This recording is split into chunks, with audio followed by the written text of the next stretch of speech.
Korean proverbs state "시작이 반이다," or starting is half the task. This is the Producers Lounge podcast, second cycle.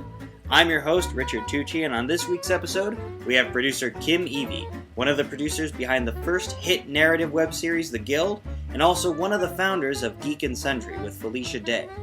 Kim first produced Gorgeous Tiny Chicken Machine Show, which she successfully sold to Sony, and then teamed up with Felicia Day after meeting her at Acme Comedy, where Kim taught sketch and improv classes. Kim invited Felicia to join her artist group, and together they turned Felicia's script into a hit web series that lasted 6 seasons. I met Kim at a trendy brunch spot on Abbot Kinney, and she was delightful to talk to. Here now is my interview with Kim Evey.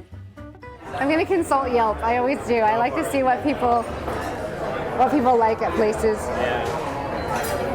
I'm thinking about the chicken hash, but all right.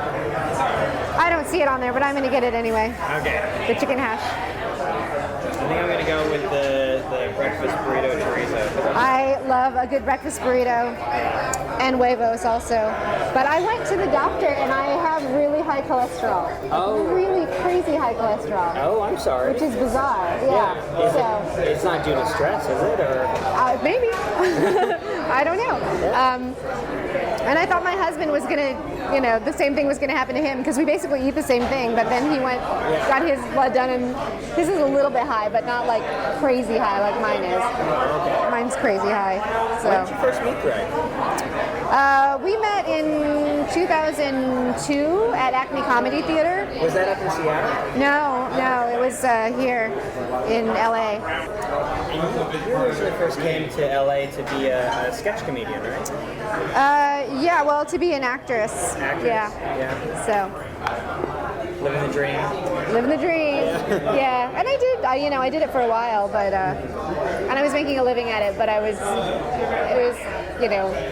going crazy just not having anything to do during the days in between, I was reading a lot of articles about you in research.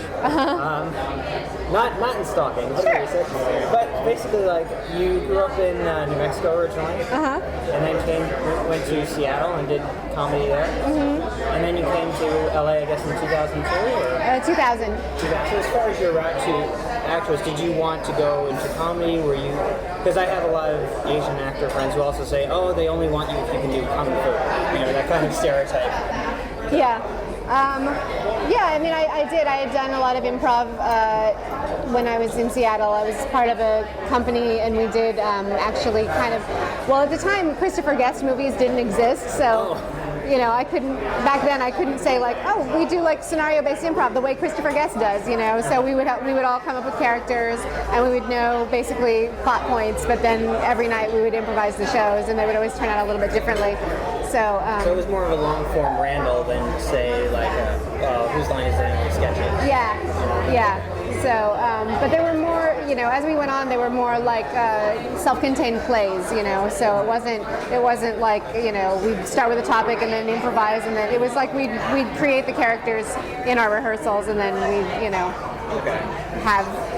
have these worlds that we could go and play with, when we started the shows. So yeah, but I think I came out here, as everybody does. I was pretty naive and thinking, like, oh, I can do anything, I can do it all, and then soon you realize, well, there's, it's harder, I think, in comedy to break in a little bit, in television actually. When I came out, I think right before then, or maybe in the 80s and 90s, you could get guest stars easier on comedies, and they would see you. But I feel like when Friends came around, like that made the sitcom so big that suddenly it made guest starring on a sitcom, just as attractive to movie stars and to other TV people. So there was a lot less of an opportunity. To sweep basically, and that was the guest star. And yeah, but even any guest star spot, it was just harder and harder to get, to get even a little post-star in a comedy, whereas, the landscape changed, so, I was able to get TV roles in dramas where they needed, like nurses and doctors and lawyers and, things like that. Gotcha. So, what was the worst audition you had? Well, it was for a commercial, and it was for, I think it was for insurance, but it doesn't really matter. But they said you have to put, I was dressed in a business suit, and they said you need to put this bucket on your head, and then you need to take this pointer and explain, this, whatever it was, but you have to do it by bleating like a goat. What? Yeah, exactly. Because I don't remember the context of the rest of the commercial. So but I don't know why I had to wear a bucket on my head either. I can't remember that. But I just remember leaving, going like, well, that was humiliating. Like that was just downright weird. Like you get asked to do a lot of things, and then so it was like me. That sounds like more like a sheep, I guess. But, or R2-D2, I guess. Yeah. But that, and then I remember when I was in Seattle, actually, and there weren't as many commercial auditions that would come through Seattle. So when a big, national spot came, it was super exciting because you had the opportunity to, maybe make a little money. And so I got a call to come dressed like in the costume of your native land, and.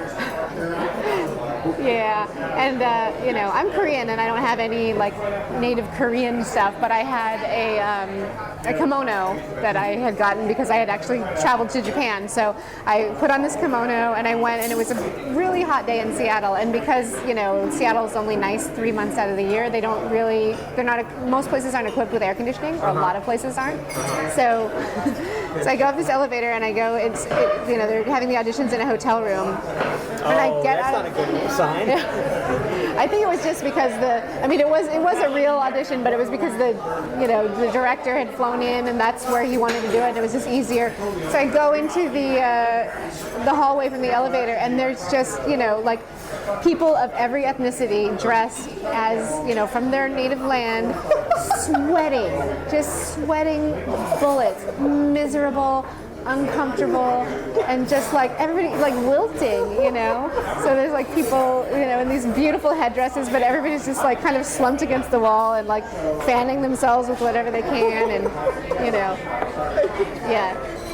it was pretty awful and pretty great. I was just like, I mean, first of all, just when you have to go to an audition and you have to like walk around, when you have to walk from your car to wherever in a kimono, it's just weird. Yeah. So, but. Yeah. So that was okay. I will pay money for pictures of that hallway just to see like the Disney. It's a small world in reality. Yeah, that's exactly what it was. Oh my god. Yeah, but it definitely felt. There are some times in your life where you're like, well, this is a scene from a movie. Yeah. So then you came to LA in 2000, and then you pitched Gorgeous Tiny Chicken Machine Show in 05. Right? Or when did you sell that to Sony? I think I sold it. I think I pitched it in 06 and sold it in 07. Okay. So that 6-year span, you're doing a lot of acting, a lot of pitching, writing, selling. How did you survive that 6-year span? Because I've heard a statistic that most people, there's a 50% drop-off rate of people who don't survive the first 5 or 6 years. Yeah, I had to get a day job.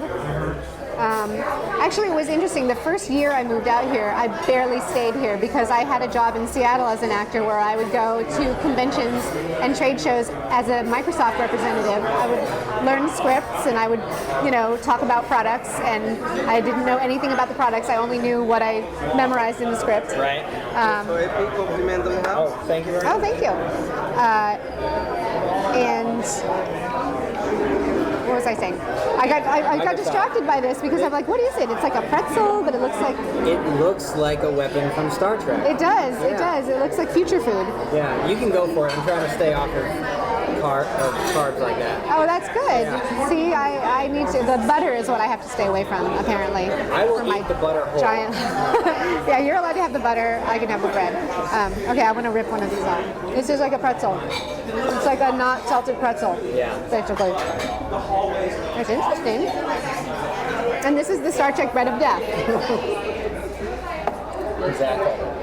So you would do like Microsoft trade rep shows and... Yeah, and I had just done maybe a handful of them, and then for whatever reason, the year that I moved out to Los Angeles, the woman that I was working for just got a ton of jobs, and so she kept calling me and saying, these paid really well for the money that I was making at the time. I was not making great money, so I was happy to do them, but I probably was not in LA for like 7 months out of the first year that I was here because I was just doing this, and then, like I do, so I saved up all this money, and I was like, I'm gonna write, I'm gonna do something, and instead I had no structure, and I ended up just like kind of getting depressed. And I remember I was still sending out my resumes, I was still doing all the stuff that I had to do, but I was just sort of, there was no joy in it. And then eventually after a few months I ran out of money, and I started to temp,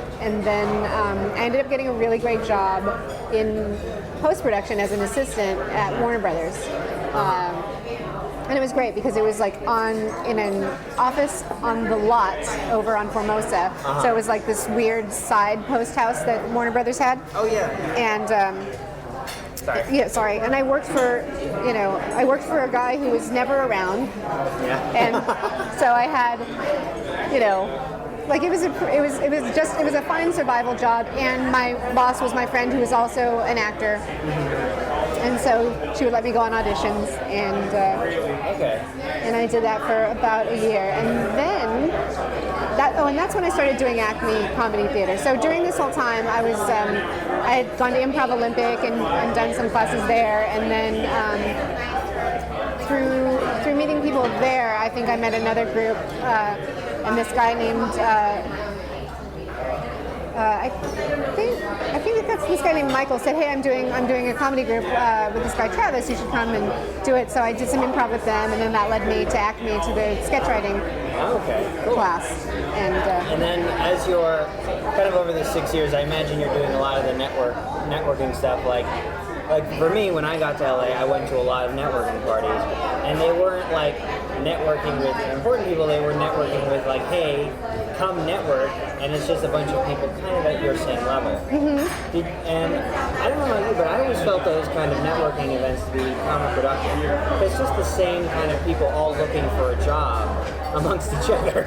Yeah, well, it's interesting because as an actor, what ended up happening was working at Acme ended up being my network. So, I met there's communities within communities in the comedy world here, and so there's a ton of overlap and a ton of people that I know but I don't know well, or I know their friend really well, and I know who they are, but they don't know who I am, kind of thing. And but Acme ended up being that because not only are you're thrown into this class with a bunch of people that you don't know, and then as you go up the ladder, you're meeting other people in other classes. The people that are graduating and getting better are coming up with you, and so that ended up being like basically everything that happened to me from producing started at Acme.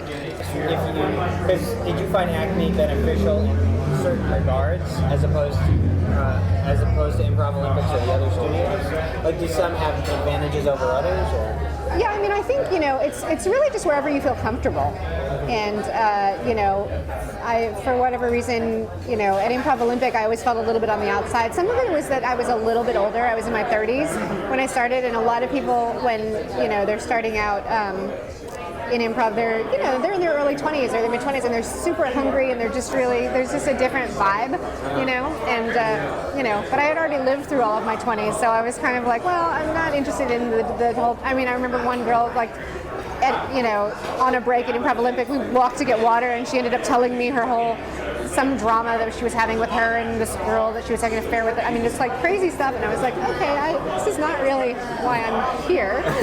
Acme for me was just the place that I felt really comfortable, and ended up clicking with the classes and clicking with a lot of the people in the classes.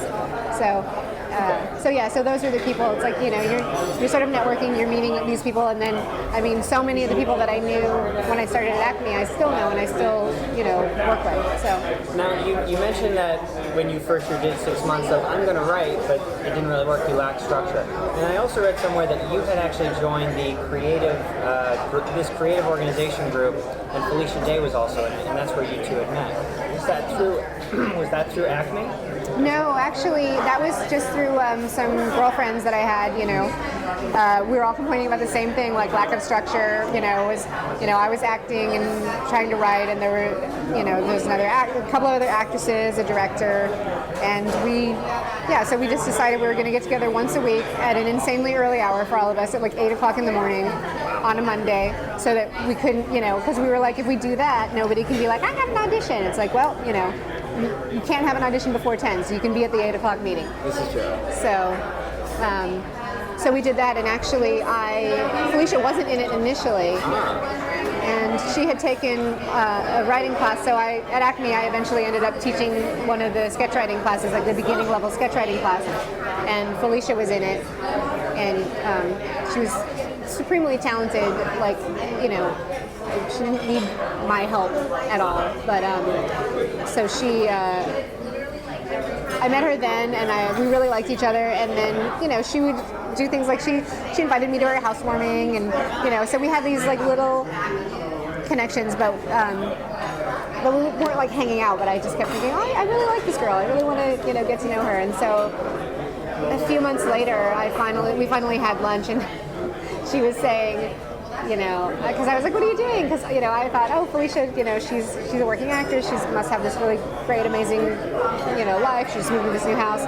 And she was like, well, do you know what World of Warcraft is? And I was like, yeah, I've heard of it, And she was like, I'm kind of addicted to it. And she was, kind of joking, but I think she was also serious. So I think she was playing a lot.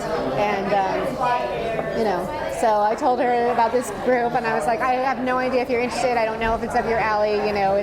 Sometimes it's a little oovy groovy. Sometimes it's not. It's very like based in like set a goal, report back. Did you make your goal? But then there's also sometimes we'll do like exercises or things, that may or may not be your speed. And so she ended up coming. So you were organizing this group, is that correct? Well, not me specific. It's sort of like a group of us, We were all in it together. There wasn't like a leader, really. Gotcha. So, co-org, it was a socialist democracy. It was a socialist democracy, creative. What were some of the rules and structure of this group? You mentioned sometimes it was groovy, sometimes there were courses. So how would you kind of play out? Thank you. Wow, this looks amazing. Great. No, this looks amazing. Thank you. You want a bite? Can you try some? Oh. Feel free. No, I don't. Thank you, though. I'm from New England. We're very like, no, please. I don't know anything about the East Coast. That's the other thing. I've never lived on the East Coast, so. Well, if you ever get a chance to visit Connecticut, don't. Oh, okay. So the basic rules of the group, I think, were that we would just go around and we would set goals, and there could be short-term goals or they could be long-term goals. And then you had to say what you were going to do that week to achieve them. And then you had to report back the next week and say what you did, and then it's very funny because there was all women, so at a certain point, we were just as into like the lists and how we were keeping track of it as we were like what we were keeping track of, because literally we started like color coding things, and it would be like, somebody would come in and be like, well, I decided that the list was not as helpful as this grid that I made, and then I color coded, like my personal stuff versus my work stuff versus my, and we were all like, ooh. So. Oh my God, my friend Christina did that. I did not realize that was an entire female gender thing. Mm-hmm. That's amazing. I think it is. Yeah. I also do that as well sometimes, but I'm very in touch with my feminine side. There you go. I mean, do guys get a rush when they walk into Staples? I do. Okay. But a lot of guys I know get a rush when they walk into Home Depot. Right. Because that is, we go in and we fall in love with the idea of being a mountain man and building a house. Mm-hmm. Like me and my other producing friends, we always say, oh, Kinko's is like the hot place to be, But yeah, definitely. I mean, groups like that, I mean, I can't, I can't survive, without some sort of accountability to somebody somewhere. So otherwise, I just sort of. I mean, it's hard. It's really hard in Los Angeles, especially, as an actor. Were all these friends, were they like, where did you meet? Like, was it difficult to organize? Because everybody's in different parts of the town. Or were you all in, like, one area? No, we were all in different areas, so the meeting would move every week. We would try to sort of mix it up so, we'd have to share, like, the driving drudgery. It might have just been like 3 of us that started it, and then, I invited another woman who was sort of talking about, just like if I would get into conversations with people, which you do a lot in LA, saying, like, what are you doing? Oh, well, I'm trying to motivate myself to blah, blah, blah, blah, blah. And I'd be like, hey, I have this group. If you want to meet with us, it's really motivating. So, how did you decide these are the people I want to work with? Because in an average interaction in LA, like you said, you're constantly meeting tons of people. Some are great, and others you don't want to be in the same house with. How do you decide who are your work partners, the people you want to partner with? I mean, for both of those things, it wasn't a conscious choice of like, I want to work with this person. It was just, it was more like I want to be friends with this person, and they also happen to be creative, and we want to be creative together, So for Greg and I were married when we pitched Gorgeous Tiny. Oh, okay. And what happened with that, I wish I had brought him with me. When he first moved to LA, which was like 20 years ago, he was doing a public access comedy show called Skip TV. That was just him and his friends, just a bunch of random sketches and silly things. And he was cutting it on the old machines, because the thing is, with public access, you could use their bays if in exchange for putting it on public access. So he'd been doing that, and then we met at the sketch comedy place. We wrote a lot of sketches together and with other people, and then he just decided. I think as software started to become affordable, he just decided, you know what, I'm going to teach myself how to use this software. I want to teach myself how to edit so that I can do more, like Skip TV stuff. And then he kind of went, well, we have so much material that we've already written, for the stage. We'll just adapt it. So I think the first thing he did was actually a short film, and he had somebody else direct it and edit it. And then after that, he just started, making these little shorts. And at one point, I got an email with the 2 Chinese guys lip syncing on YouTube. I got a little email like, watch this video, it's really funny. And I watched it and I went, oh, that's really funny. And I went into Greg's office and I was like, hey, do you know YouTube? And he was like, yeah. And I said, you should put your videos on YouTube. Like, I think they would really work. And he was like, he was very resistant. He was very like, Grandpa Benson. He didn't want to, he was like, that's for kids. And he was like, it's not, it's not the same. It's not going to work. That's like a lip syncing thing. And then there's like animals that are funny. And I said, no, I really do think like, I got past this thing because it was short and funny. Somebody liked it. It was very easy to say, hey, check this out. And that's what your stuff is. And so he ended up putting things on YouTube and getting early success that way. His first thing was a thing called Greg Hits Hollywood, where I think people later told us, years later, that Howie Mandel did a similar thing on his show. So whether Howie Mandel or somebody on his staff saw Greg do it, or if it's not, it's just an idea. You can't copyright an idea. So he interviews people, but then he hits them in the face with the microphone, the soft foam microphone, when they're answering, and gets their reaction. So that was up on YouTube, and that went viral. It got very popular, and then at one point I said, will you shoot Gorgeous Tiny Chicken Machine Show? Because this was back in the day when YouTube had a front page that was curated by their editors, and so basically, if they found something that they liked, you would start, at the top of the front page, and then every day you would go down. So you'd stay on there for about a week, because your video would just be on the front page, and it would get replaced. Now it's all analytics. Now it's all analytics and advertising, and it's all big business now. But back then it was just people looking for something that was different. They didn't want to just be like, here's another cat riding a skateboard, here's another. So with Gorgeous Tiny Chicken Machine Show, we had done it for the stage, and it was very bare bones, but I had always envisioned that it would be, you know, like this crazy, vibrant Japanese, like, you know, because when I went to Japan, I would watch the television, and I would just be like, I don't know what's happening. It's insane. So I just had a feeling if we could record that and have a really colorful thumbnail and the title, Gorgeous Tiny Chicken Machine Show, I was just like, I would click on that, you know, because it's like, what is that? So apparently 2.2 million people have, so yeah. Yeah, and it worked, you know, back in the day. And it's funny because now, you know, one of the things that they always say is, you know, you have to make your thumbnail really eye-catching, you know, and so we had a really eye-catching thumbnail. Yeah, so that was the beginning of Gorgeous Tiny, and that was just me going into Greg and saying, like, will you please, like, you know, pacify your wife and just do this for me? I just really want to do this, you know, because I didn't know how to direct and I didn't know how to edit, so he did that, and then go ahead and eat. Go ahead. Okay. I see you staring at it like, no, I'm depriving a starving Asian person. I know. It's really good. I just did a music video last week, and we literally had the talent, the director, the DP, and one, I guess it was gaffer, first AC, sort of. He was just an assistant to the DP, basically. I'm curious, who was And then me. Huh? And then me. Who was the band? It's a duo called Paul and Storm. I actually produced a show for them on Geek and Sundry called Learning Town, and they're doing a video for their upcoming album release. So, yeah.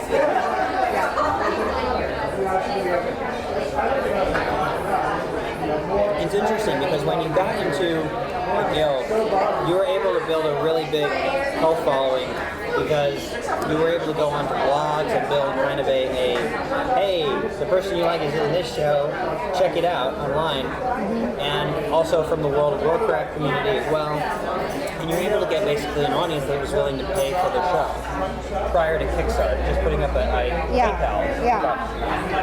In that, do you think that was inherently in the intellectual property that you founded? Like, if you didn't have that unique kind of intellectual property, it wouldn't have worked out well? Yeah, I mean, I think it was because it was gamers and geeks, and, you know, there was just a built-in community. I mean, it was such a thing, like a find a need and fill it kind of thing, in terms of, you know,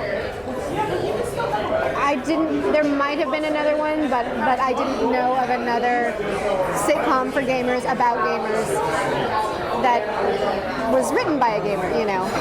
And I think the fact that people understood that Felicia was so authentic just initially made this really tight community, and they wanted to, you know, they really liked the show, and they also really wanted to help her, you know. So, but yeah, I mean, I think, you know, the geek gamer aspect of it was really, really important. So, I mean, you know, these are people who were in 2007, they're the people who were already saying, like, oh, I'm watching my content on the web, you know, I'm not really using TV. Like, a lot of people are saying that now, but, I mean, you know. When did you decide to make the jump, basically, okay, I'm going to be a producer now? Was it just out of necessity, or was it just... Yeah, it was in 2000, I think it was the end of 2008. So we'd just done season 2 of the Guild, and things were starting to get a lot more, you know, a lot busier in the in-between times. So season 2 was the one financed by Microsoft, right? Yeah, that was the first time we were financed by Microsoft. Okay. And then, you know, there was a business that we had established, and we were starting to, you know, have a lot of things filter through that as well. So I actually don't think that I officially stopped acting until, I don't know, 2000. Let's see, I'm trying to think of whatever season 4 of the Guild was, because actually my theatrical agents called and they said, hey, we're kind of thinning out the herd and we love you, but we're sorry, we're going to have to let you go. And I was like, okay. You know, I was completely fine with it, because I was kind of thinking that I should probably call them and say, I don't know if my heart is really in this, because I think I'd had several auditions over that summer, and just didn't do well at them and just didn't really care. And I thought, you know, I mean, I still love acting. I still love acting for my, you know, in projects that my friends do. If they need, you know, if they need what I can do, I'm happy to do it. But just in terms of the drive that an actor needs to have, I mean, I would hear on the answering machine that it was, you know, my agents, my theatrical agents, and my heart would sink. And the first thought that I would have was, well, I hope there aren't that many lines. And I was like, well, that's not what actors think. Most actors are like, they're like, yes, an audition, give me, you know, it's got to be the meatiest, you know. I would always think, I hope there's not that many lines, and I hope I don't have to cry, because I don't know how to cry on cue, so it's hard for me to do that. Right. So that was kind of my clue that acting wasn't really where my heart was. In all your work in the web, and your work now, what kind of producer do you find that you are? Because there's the finance producer, the pitch producer, the line producer. Where do you find your niche, your pigeonhole is? I guess I'm somewhere, like I'm a creative producer, and then I also share a lot of line producer duties, and that's just because, like you said, you know, we've always been smaller. Yeah. So there have been most seasons, I think seasons 2, 3, and 4, we didn't have a production coordinator. Okay. So I would help the line producer a lot. So I would sort of co-line produce, you know, do a lot of those duties. Which, by the way, I know Elizabeth. Oh, yeah. I was going to ask if you knew her, actually. Yeah, I actually met her. She knows Nate Aitchison, who's the Chapman guy. Yeah. And yeah, we were talking a while back. So. I thought Elizabeth was a Chapman person too, no? She just knows a lot of them? She is, Oh, yeah, okay. So. But I met her through Nate, so. Okay. Yeah. But she's really cool. Oh, yeah, she's amazing. Well, she and I recently had dinner because when we first did The Guild, she worked on season 2. She just graduated from Chapman. I had never, you know, had a real budget in my life. So together we were just sort of slogging through this thing, and, you know, I think at the end it was, I don't think that, I mean, I honestly can't remember, but I don't think there was any, like, animosity, but I also think that it wasn't, like, the greatest experience because we just didn't really do it right. Oh. You know? I mean, we did it as best we could, but there were just a lot of things that we didn't do very well. And so, you know, it was kind of like, okay, so the next season we decided to, you know, try to find a different line producer. And then later I just emailed her, and I, you know, because I was looking for a line producer actually for Learning Town. Oh, okay. And I thought, you know, I haven't talked to Elizabeth in years, and and since she did The Guild, now she's got 4 years of producing under her belt. I bet she's amazing, because there were things about her even at the time that I remembered, you know, were amazing. And I thought, I bet she's really, you know, honed all of those skills. And so she wasn't able to do Learning Town, but she actually referred me to an amazing line producer for Learning Town as well. Awesome. And then we had dinner and just kind of, you know, talked about old times and, Nice. you know, yeah. So anyway, to answer your question, I'm definitely somewhere in between a creative producer and a line producer. I don't have enough experience in other arenas to kind of understand even how that works, you know, with like a studio film versus an indie film versus a web series versus a student film. I mean, I think, you know, web series falls somewhere in between student film and indie film, obviously. But I think, you know, I consulted with Felicia on all of her scripts every year. I really like doing that. I think I'm really good at that, you know, and I belong to a writing group too where we give each other notes, and, you know, and I think it's because I have acted and because I've done just a tiny bit of directing, but, you know, and then I've done a little bit of writing, you know, I think I'm good at giving notes, so I think, you know, part of giving notes well is being insightful and giving the right notes, but then part of giving notes as a producer is also giving the notes in the right way. But then I find, you know, that I really just, I love every aspect from, you know, post-production is my least favorite, just because I love going in and watching the cuts and everything, but I like just the hands-on excitement from when you start in pre-production, you know, when you're just starting to assemble everything, making all the phone calls, getting all of your crew together, that through, you know, that's probably, strangely, my favorite part, is pre-production, which is bizarre. But I think it's because, once we get into production, there's just less for me to do except put out fires. Yeah. But because, everybody by then, hopefully, you've hired the right people, they're all doing their jobs, things are going well, and then you just turn into the extra person who's, like sometimes you're the producer, sometimes you're the PA, cleaning up coffee when everybody else is out, you've got all hands on deck doing something else, and it's like, well, I guess I'll do that. That was one of the great lessons I learned actually on my first internship was with this company called Urban Entertainment, and it was what I affectionately refer to as the summer of 7 black guys and me. But the lead producer had chosen to take on a short film to help out a friend of his that he believed in as a director. And we were shooting in this big airplane hangar set. And what I found unique and amazing was that he was this producer. He'd done Hollywood feature films released by Universal. But on the first day of production, he was basically going around handing out Egg McMuffin sandwiches to the crew for breakfast. And eventually, I came up and I volunteered, do you want me to do that? Yes. And then he walked away. But that was astonishing. The producer literally has to do whatever's necessary to get the project done. Oh yeah. Yeah, absolutely. And it's so much harder at our level, I think, because there's not that separation, and certainly I've had to get used to it. My assistants would say, you don't have to do that, we'll do that. And I'm like, oh, right, okay, I forgot, because I was doing that for 4 years. So now, great, if you're going to do it, that's wonderful. But, so, it works both ways in that people protect you, but then at the same time, sometimes it gets really casual, and I want to pull my hair out and go I know I'm really nice, and I don't want to be, a bitch right now, but you can't just stand around talking right now. Now is the time for working. Now, whereas sometimes it's super casual and you're just I want everybody to feel like they're, a part of everything and having a good time. So there's a fine line, That's challenging when you work with smaller groups, And can we talk about the status of Deacon Sundry right now? Because you told me you left the company, so I'm not sure what the cause of it was.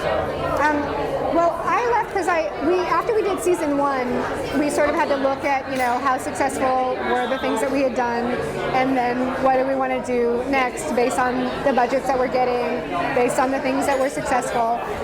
And,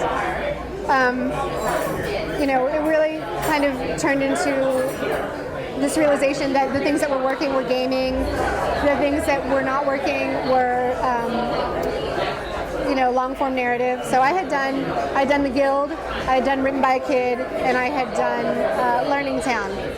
And all of those were, on the higher end of the budgets that we were spending, and they were all narrative, and they were all varying degrees of successful, but none of them, even Written by a Kid, was not a breakout enough of a breakout hit to really sustain the series for another season. I think I haven't looked recently, but I think now the episodes that have Joss Whedon in them and the episode that was directed by Rhett and Link, who are big YouTubers, I think they're all approaching 1 million views, I think, but maybe not. They might not even. But both of those had definitely gone over the 500,000 view mark. And then the others that just, the tail went down really, really fast.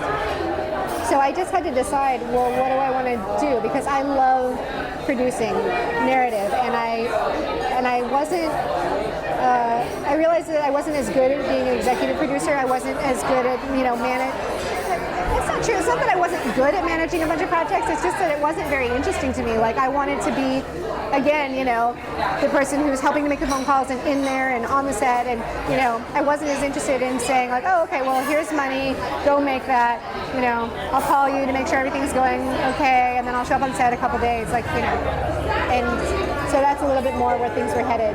I mean, it sounds like from what you're saying, your skills lend more to a television showrunner than anything, where you're working with a project from stem to stern, from the pilot and the conception all the way through to the whenever the company tries to cancel it.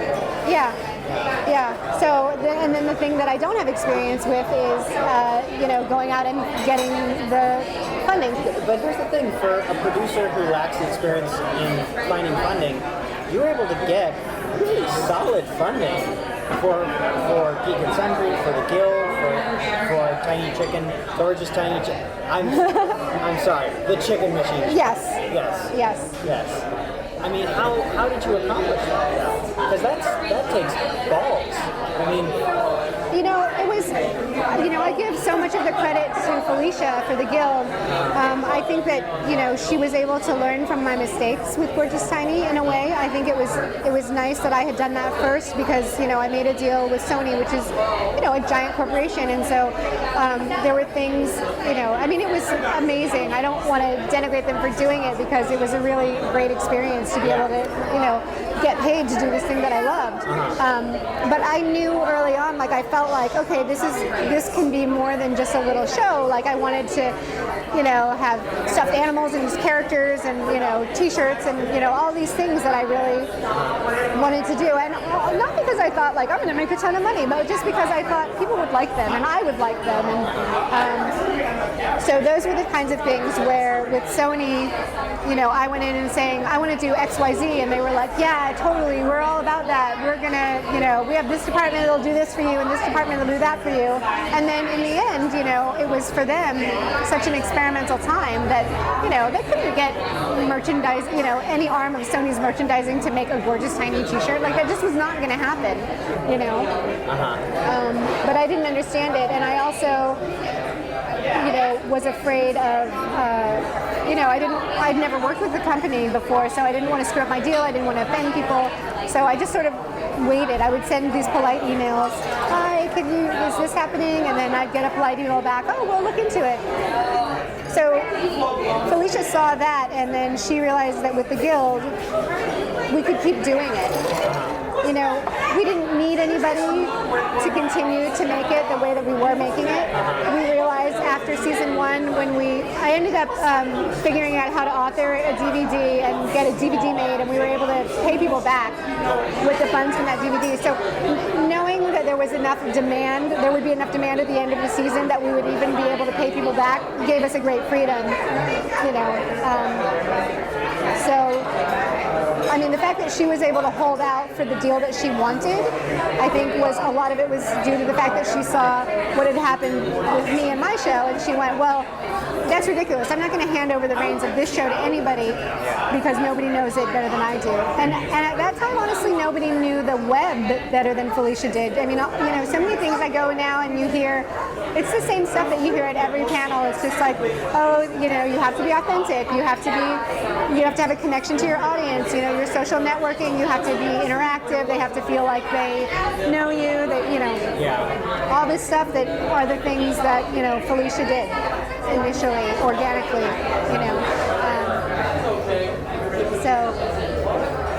So the funding came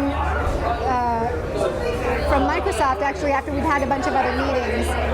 And we got an agent too, and he helped us. So we got an agent named George Ruiz at ICM, and he helped us set up a bunch of meetings, prior to the Microsoft deal. And then Microsoft actually came calling for us, which was amazing, yeah. And, they ended up being the deal that Felicia wanted because they were the ones that said, we make video games, we do not make web series or any sort of, narrative show. You guys are clearly doing okay because by that time the season had rolled out. And so they were just looking for content and they went, okay, they wanted us to submit the scripts so they could make sure that they were family friendly and what they were expecting. But other than that, they weren't, there was no studio tinkering. It wasn't like, oh, what would be better would be if this storyline went this way. There was none of that. So that's very cool. It was amazing, yeah. And then with Geek and Sundry, again, just based on the reputation that we had from the Guild, they came to Felicia and then, she said, do you want to do this Geek and Sundry thing with me? And I said, absolutely. So, they were just going around to producers of all shapes and sizes and saying, what would you do if we gave you this channel?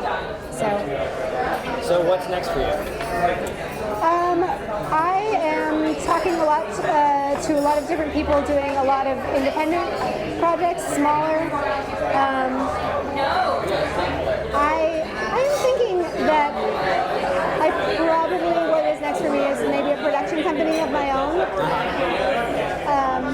Because I have actually been, thinking a lot. I took the summer off. I went to DC. I shot a travel pilot with some friends of mine who are a girl geek music duo. And yeah, and it was really fun. And we'll see if there's an audience for it. And but meanwhile, I've just been trying to figure out, how do I bridge the gap between what I've been doing and then now, the people who are funding are Hulu, Netflix, Amazon, and I have a project that I've been shopping, with that Jeff Lewis wrote, who plays Warwick in the Guild, and it's it's really, really funny, and it's really, really great, and you have to have names attached to it to get it in front of anybody, because that's sort of where things have gone now. So. And that's all, folks. Many thanks to my guest, Kim Evey, for a terrific brunch. Check her and her husband out at youtube.com/mediocrefilms. You can check out their latest video, The Black Friday Shopping Prank, or classics like Gorgeous Tiny Chicken Machine Show. You can also find out more about the Guild and Kim's upcoming projects by visiting the links for this episode on our website. Our music this week is Hungaria by Lache Swing from freemusicarchive.org. Please check them out. If you'd like to submit either jazz music or banner photos for an episode, post a link on our Facebook page. You can like us on Facebook at facebook.com/theproducerslounge and also subscribe to our YouTube channel for special bonus clips. Remember, you show your support for films by not downloading them, you show your support on Hulu by clicking on the commercials, and you show your support for podcasts by liking and commenting. And you can always check out our website, www.theproducersloungepodcast.com. Thank you again. I'm your host, Richard Tucci. Join us next week for more cocktails and questions, and until then, keep producing dreams.